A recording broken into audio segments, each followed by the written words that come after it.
Es evidente que ética y política son dos partes de la filosofía que van de la mano, al referirse una a las normas morales del individuo y otra a la actuación en sociedad. Al fin y al cabo, podríamos decir que una sociedad justa es aquella en la que los intereses del individuo y de la sociedad son iguales, similares o al menos complementarios. Sin embargo, si esto es una idea relativamente sencilla, ¿por qué nos cuesta tanto? Parece que la política es un campo abonado al enfrentamiento y no a la concordia y al entendimiento. Y si eso es así, no será posible que la política, el espacio de lo colectivo, no nos permita vivir una vida ética que nos lleve individualmente a la felicidad. Así que vamos a estudiar estas ideas, poniendo como ejemplo alguna cosilla que ha pasado en esta actualidad que vivimos en 2021. Vamos allá.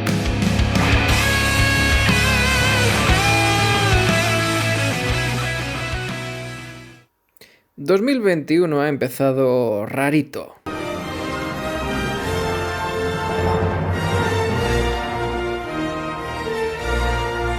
Pero a nivel filosófico-político, lo más interesante está ocurriendo aún. Todos hemos visto las imágenes de lo ocurrido en Estados Unidos a principios de 2021. A grandes rasgos podríamos decir que ha habido un asalto al Capitolio, el centro del poder político en Estados Unidos, por un grupo amplio de manifestantes a favor de Donald Trump, quien a día de hoy, 16 de enero de 2021, sigue siendo por unos días presidente de Estados Unidos a la espera de que se nombre a Joe Biden, que es el presidente electo.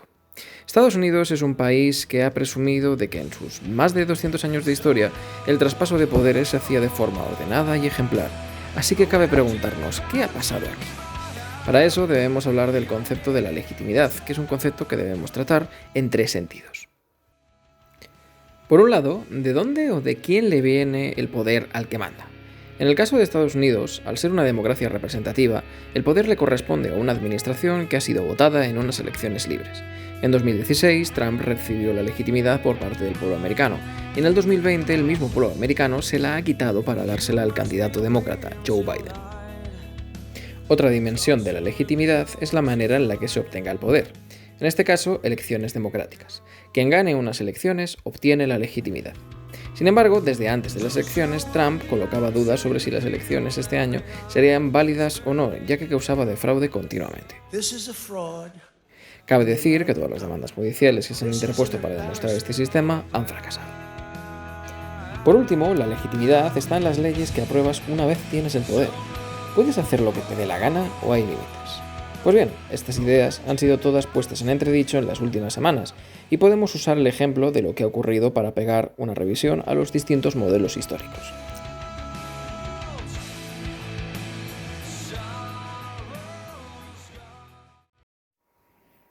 Al comienzo de los tiempos, el poder venía, como siempre, de Dios, o los dioses. O al menos eso clamaban los reyes, faraones, nobles o aristócratas de la antigüedad, como bien explica Jordi Maquiavelo en este ejemplo del Rey León. En la escena aparece Rafiki, un mono al que todos los animales le hacen un corrillo para que escale la roca. En principio podemos establecer que Rafiki es una figura que los demás animales respetan, quizá no tanto como a Mufasa, pero sí como para hacerle un pasillo para dejarle llegar hasta el rey. Además, Rafiki es un ser que trasciende casi lo místico, con ese ritual parecido a un bautizo con Simba. Mufasa abraza a Rafiki cuando llega, lo que nos deja claro que hay una relación de intereses o estamental. Podemos evidenciar entonces que Rafiki representa un poder religioso o de nobleza, aunque yo me quedo con la primera lectura. Una buena relación entre el poder religioso y la realeza es algo que fortalece a la corona, conecta al rey con su pueblo, así que es lo más lógico. El poder religioso fundamentaba sobre quién recaía el poder político. Esto cambia un poco en la Grecia antigua con los sofistas, que ya mencionamos en el vídeo de ética. Si bien aportaron grandes cosas como que recalcaron la importancia de la educación en la juventud o el valor de la democracia, también debemos recordar que Protágoras, probablemente el sofista más importante, sustituye el concepto de verdad por el de conveniencia. Al afirmar que el hombre es la medida de todas las cosas, adopta una postura escéptica y relativista, en la que él mismo dice que las cosas son para mí tales como me aparecen a mí y para ti tal como te aparecen a ti. Esto no tiene por qué ser negativo per se. Al fin y al cabo, solo están haciéndonos ver que las formas de gobierno y leyes de muchos pueblos son totalmente dispares, y que eso no tiene por qué ser malo si a cada uno les vale. Así, concluían que no hay leyes que se basen en la naturaleza, physis, sino que son solo fruto de la convención, nomos. Pero en nuestro ejemplo, ese relativismo puede ser peligroso. Donald Trump lo ha acogido sin ningún reparo durante su mandato, sobre todo cuando ponía el concepto de verdad en entredicho con su famosa afirmación de fake news. Ha repetido tanto el mantra de que aquello que no le conviene son noticias falsas, que el concepto de verdad ha perdido todo crédito durante su mandato. This is what makes it covering Donald Trump so very difficult. What does he mean when he says words? Después de los sofistas vendrá el planteamiento de Platón, que en contra de lo que suele pensarse no aboga por la democracia, porque ha visto los estragos que puede llevar a causar su corrupción.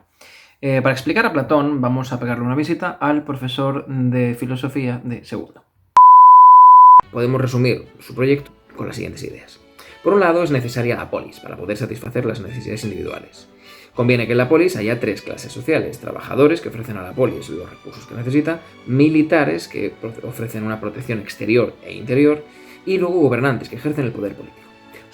Para Platón, solo los filósofos pueden ser gobernantes, porque ellos se han contemplado de la idea de bien y están preparados para dirigir la sociedad. ¿A qué clase pertenecería cada individuo? Platón afirma la desigualdad entre individuos por naturaleza, lo cual determinaría la clase a la que cada cual pertenecería. Es el llamado mito de los metales. La estructura tripartita del Estado es paralela a la estructura tripartita del alma, y el concepto de justicia será también análogo, que cada miembro haga lo que le corresponda en función de su propia naturaleza. En una sociedad justa, los seres humanos serían felices. Platón va a reivindicar la educación como uno de los elementos básicos para fomentar una sociedad mejor, y podemos decir que su estado utópico es un estado aristocrático, gobernado por los mejores, considerando enfermedades o degeneración en los regímenes políticos caracterizados por la democracia, la oligarquía, la democracia y la tiranía. Durante la Edad Media, tanto en el mundo cristiano como en el mundo musulmán, el poder religioso adquiere una relevancia importantísima. Para las sociedades cristianas medievales, el poder de los gobernantes provenía de Dios directamente. De hecho, los distintos pueblos se encontraban sometidos al poder temporal de cada rey y al poder espiritual del Papa. Obedecerles era obedecer a Dios. También era frecuente la colisión entre estos poderes, pero tanto los pensadores cristianos como Agustín de Hipona con su obra La ciudad de Dios, como la tradición musulmana con la ley islámica, la Sharia, tienen un planteamiento teocrático, en el que las leyes que se hagan deben estar de acuerdo con los designios de Dios. ¿Y eso en qué lo vemos en Estados Unidos? Pues en argumentos como estos.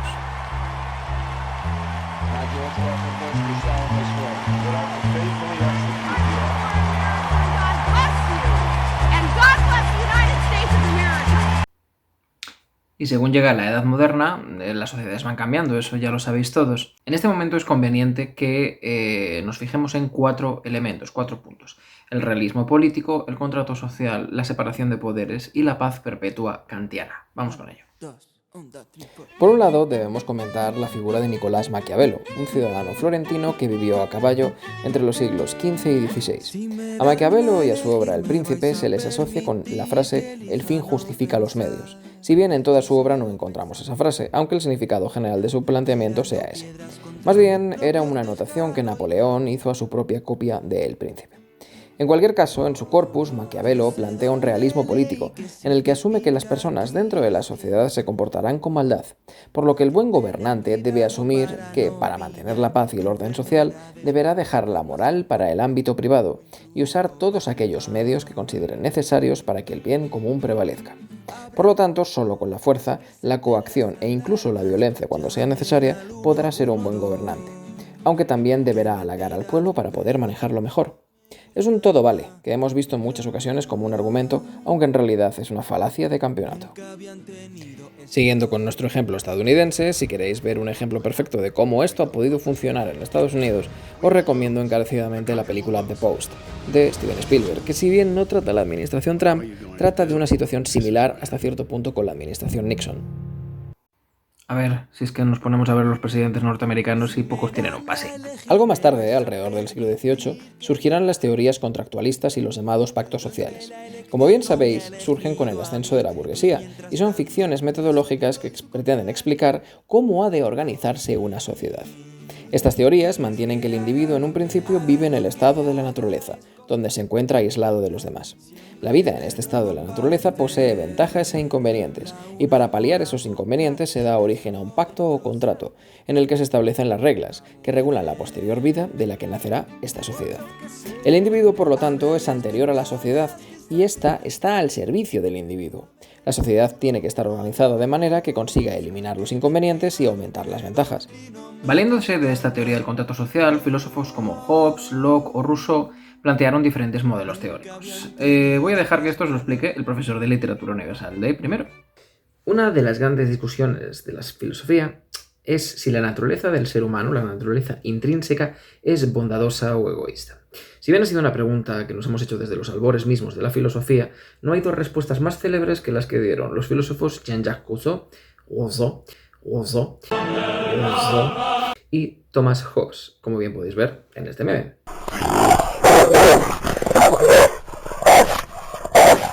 Hobbes intenta imaginar cómo sería la vida de los seres humanos antes de la aparición de la sociedad.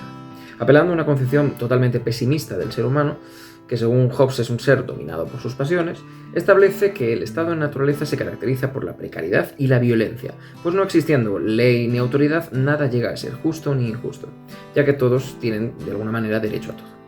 Los seres humanos son aproximadamente iguales en fuerza y maldad, ninguno prevalece sobre otro, y entonces se genera lo que se llama una bellum omnium contra omnes, una guerra civil permanente de todos contra todos, en la que la vida es breve e insoportable. Hobbes lo resume con la expresión latina homo homini lupus, que el hombre es un lobo para el hombre. Siendo los seres humanos inteligentes, además de malvados, en un determinado momento deciden acogerse a este pacto entre ellos. Este pacto consiste en la cesión de todo el poder del individuo a un soberano o corporación que habrá de mantener el orden y la paz. Es importante también señalar que el pacto firmado es irrevocable, es decir, no puede romperse, pues al haberse entregado todo el poder, se entrega también la capacidad de romperlo. Y puesto que tal pacto en nada cambia la naturaleza de los firmantes, que siguen siendo egoístas, el soberano elegido habrá de gobernar, si fuera necesario, mediante el terror o la violencia, para mantener el inseguro orden social. Una vez firmado este pacto, se instaura la sociedad. Para Hobbes sería un equivalente al Estado. Se sustituye así el derecho a todo por la ley, entendida como un límite, y se instituye un régimen de terror que en realidad se corresponde con el modelo de monarquía absoluta. Por otro lado, tenemos a Rousseau. Rousseau afirma que, lejos de ser una guerra civil permanente, el estado de naturaleza se caracteriza por la libertad, la igualdad y la bondad. Los seres humanos viven una suerte de inocencia original, lo que fundamenta ese mito del buen salvaje, justo hasta que la aparición de la sociedad y de la noción de propiedad promueve el egoísmo y la maldad. Rousseau piensa que la sociedad, si bien garantiza ciertas necesidades básicas, corrompe esencialmente a los humanos al lanzarlos en una competencia mutua, pero se muestra convencido de que una vez abandonado ese estado de inocencia originaria, no cabe vuelta atrás y solamente un acuerdo entre ciudadanos puede llegar a mitigar las desastrosas consecuencias de una sociedad corruptora. Nace así la necesidad del contrato social.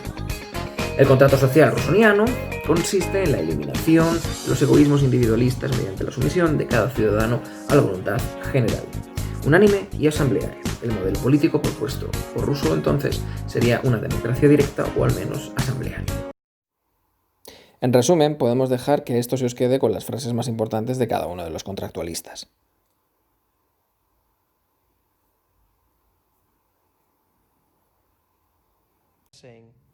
¿Y en qué se ve el contrato social en la era Trump? Pues que muchas comunidades han puesto en entredicho que se ejecute de forma justa.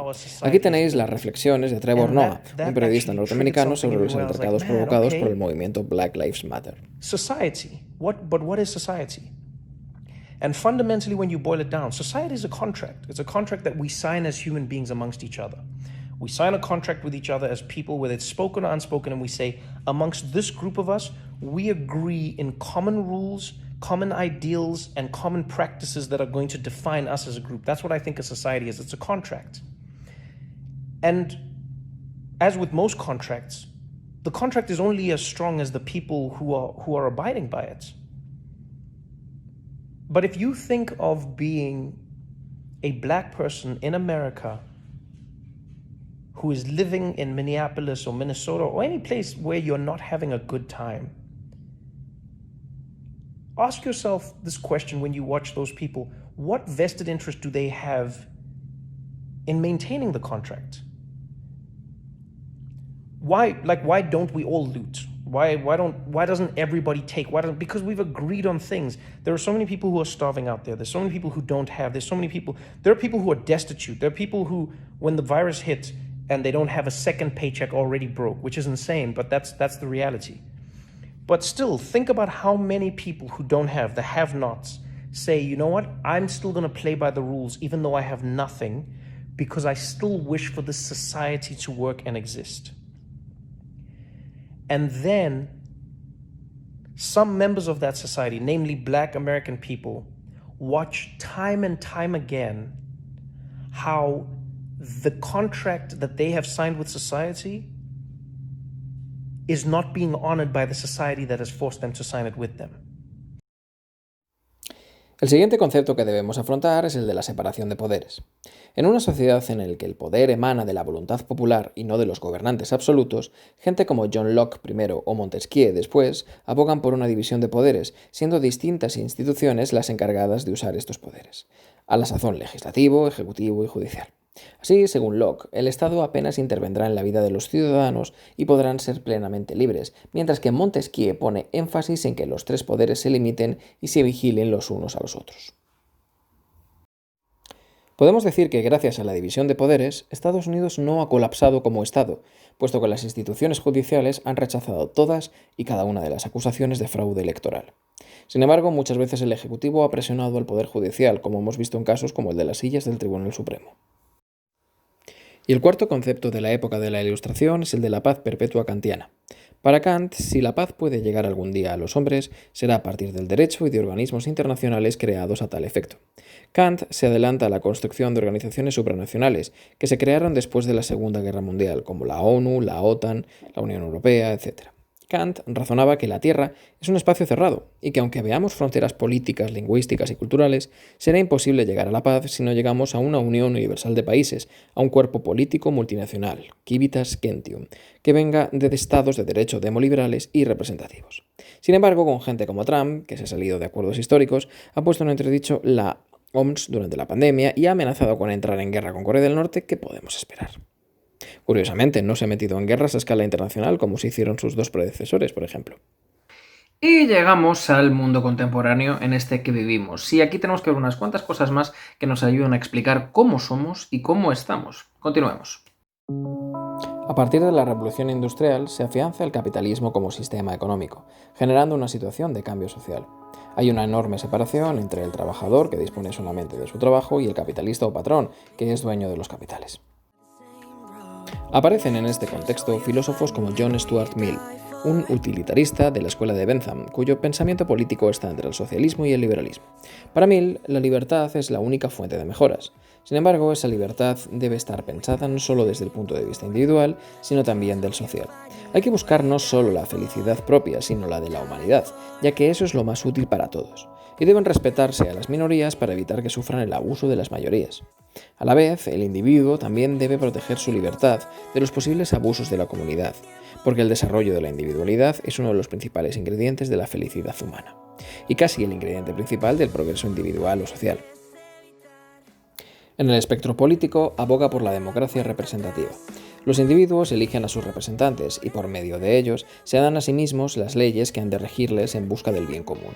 Eso sí, debemos ser conscientes de que la voluntad del pueblo realmente significa la voluntad de la porción más numerosa del pueblo, es decir, la mayoría, aunque eso queda salvado por el principio de utilidad. Pero este planteamiento les parece insuficiente a muchos pensadores de la época, por lo que van a surgir movimientos que consideran que no solo se le debe dar importancia al concepto de la libertad, sino también al de igualdad. Aparecerán los socialistas utópicos, que creían que las organizaciones comunitarias aportarían esa igualdad. Poco después, el movimiento anarquista promoverá la abolición del Estado y su sustitución por organizaciones autogestionarias. Sin embargo, de todos estos filósofos y pensadores, el que más impacto tendrá es, sin lugar a duda, Karl Marx.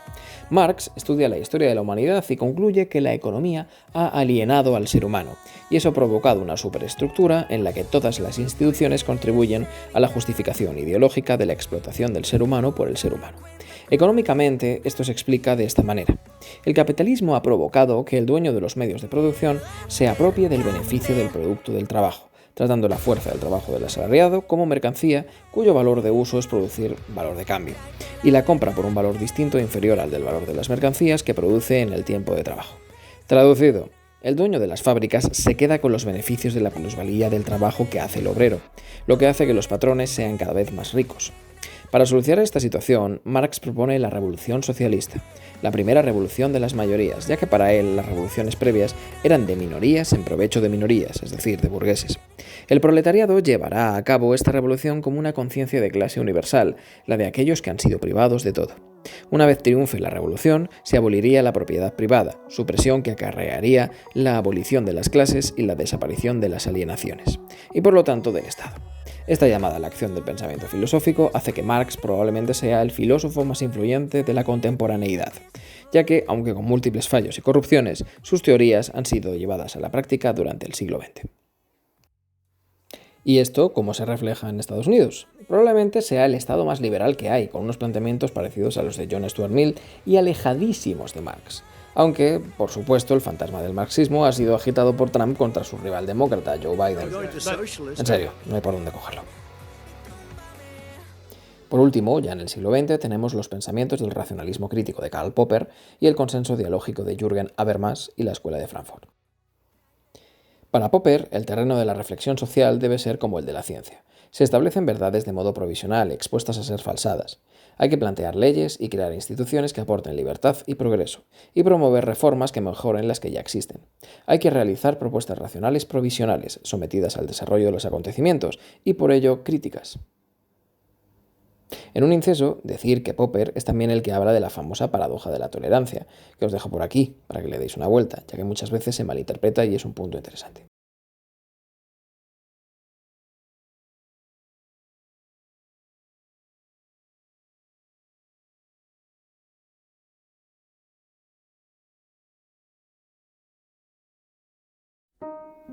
Estas ideas hacen que choque con Habermas y la Escuela de Frankfurt, que planteaban que el problema de los totalitarismos de la primera mitad del siglo XX se explicaba a través del concepto de la razón instrumental. Para ellos, la razón instrumental es un uso de la razón que se apoya en la ciencia y en la técnica, y que se limita a señalar cuáles son los mejores instrumentos para conseguir un determinado fin, pero que es incapaz de señalar cuáles son los fines a los que se tiene que dirigir la vida humana. Por eso, a pesar de nuestro avance científico y tecnológico, no hemos conseguido la eliminación de la miseria y la pobreza, por ejemplo. Habermas propone un nuevo uso de la razón dialógica, que se basa en una distinta forma de entender el conocimiento, ya que pasa a considerar la racionalidad como fruto del discurso y el diálogo. A través de la comunicación podemos tratar de defender nuestra posición con argumentos, con lo cual iniciaremos un discurso o diálogo en el que se aceptará exclusivamente la fuerza del mejor argumento. Eso sí, para que se pueda imponer el mejor argumento necesitamos una situación ideal de habla, es decir, una situación en la que los discursos de los participantes en el diálogo sigan la estructura propia de la comunicación y no estén sometidos a ningún tipo de coacción o a cualquier otro factor distorsionante, una situación en la que exista la igualdad, libertad, universalidad y ausencia de coacción. Cada uno de los que participan en el diálogo se olvida de su propio estatus, se olvida de las diferencias de poder, sexo, edad que mantiene con respecto a los demás y expresa su posición con los mejores argumentos que posee para defenderla en igualdad de oportunidades con todos los demás. Esta situación ideal de habla tiene mucho que ver con la teoría del velo de ignorancia de John Rawls, que se da cuando los que realizan el acuerdo desconocen el lugar de cada uno en la sociedad. Al ignorar las circunstancias, los participantes han de elegir principios válidos para todos y para siempre. La justicia será entendida como imparcialidad y los dos principios fundamentales serán: toda persona posee igual derecho a la más amplia libertad, compatible con una igual libertad para todos, y las desigualdades solo se pueden aceptar si es razonable esperar, primero, que actuarán en beneficio de todos y segundo, que las posiciones o los oficios a los que se vinculan estén abiertos a todos. Pues bien, Habermas se encuentra dispuesto a aceptar aquellos argumentos que sean los más convincentes, aunque no sean los suyos. Así, el poder se legitima de forma procedimental, ya que cuando la voluntad política se elabora a través de procesos democráticos, es cuando ese poder puede ser reconocido por sus destinatarios. La democracia deliberativa será en su raíz más profunda el único sistema de poder legítimo, pero exige la creación de condiciones que permitan que todos los ciudadanos libres puedan llevar a cabo una discusión crítica de los asuntos de interés general en diferentes lugares, partidos políticos, sindicatos, organizaciones no gubernamentales. Con estos ingredientes podemos llegar al consenso para llegar a la norma moral y al entendimiento político. ¿Y dónde quedan los planteamientos de Popper, Rawls y Habermas en la situación que hemos vivido últimamente? Bueno, como mínimo debemos mencionar el estado de la opinión pública en Estados Unidos. Donald Trump ha perdido las elecciones, sí, pero es igualmente cierto que las ha perdido después de que ha sido votado por más gente incluso que la vez que las ganó. Si esto es posible, es por la enorme polarización existente en la actualidad, que es probablemente uno de los problemas más graves de la actualidad política y que nos obliga a pensar que la posibilidad de un consenso como el que propone Habermas está bastante lejos. Para acabar, os diré que soy plenamente consciente de que esta explicación de la filosofía que hay en la política me ha quedado como mínimo pesimista. Se puede incluso llegar a entender que este repaso de los sistemas políticos y de legitimación del poder es más bien una historia de diferentes fracasos. ¿Merece la pena, por lo tanto, pensar que a través de la política se pueden mejorar las cosas? Bueno, ante esto yo os planteo la siguiente cuestión. ¿Cómo sería vuestro estado ideal? Un estado funcional en el que todo el mundo entrara y nos libráramos de los males que han aquejado a la humanidad hasta el momento. ¿Cómo lo plantearíais? En pocas palabras, y usando el término de Tomás Moro, al que me estoy refiriendo veladamente, ¿cuál es vuestra utopía? Dad una vuelta a estas preguntas y antes de que alguno me haga la clásica pregunta de ¿y esto para qué sirve?, permitidme que me despida con la respuesta a esta pregunta que Eduardo Galeano nos presentó.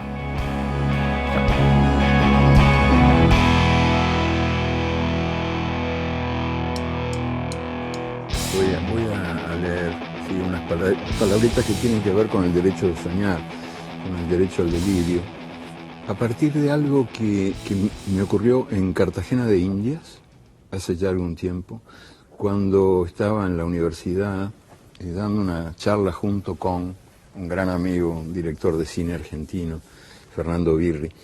Y entonces los muchachos, los estudiantes, hacían preguntas, a veces a mí, a veces a él, y le tocó a él la más difícil de todas. Un estudiante se levantó y preguntó ¿para qué sirve la utopía? Y yo lo miré con lástima, digo, uy, qué lío ahora. Y él contestó estupendamente, de la mejor manera. Dijo que la utopía está en el horizonte. Y dijo, yo sé muy bien que nunca la alcanzaré. Que si yo camino 10 pasos, ella se alejará 10 pasos. Cuanto más la busque, menos la encontraré, porque ella se va alejando a medida que yo me acerco. Buena pregunta, ¿no? ¿Para qué sirve? Pues la utopía sirve para eso, para caminar.